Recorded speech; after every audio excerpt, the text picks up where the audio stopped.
Hello everybody and welcome. In this video I'm going to show you how to allow access to contacts and call history for your earbuds OPPO Enco Air3i.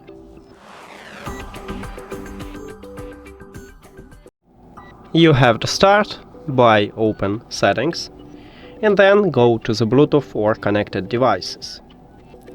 At the device list, click the information icon or settings icon near to your earbuds. And right here in the middle I have this, but you may have it at the bottom, it depends on Android phone.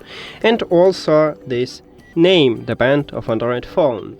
I have stock Android and right here it calls allow access to contacts and call history.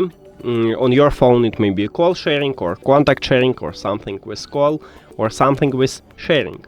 To enable it, you need to tap on time at the slider near to it if the slider have empty background. But if you want to disable it, you need to also tap on time at the slider if the slider have colorful background. And that's it. Thank you for watching this video. If you found it helpful, please consider subscribing to the channel and leave the like on the video.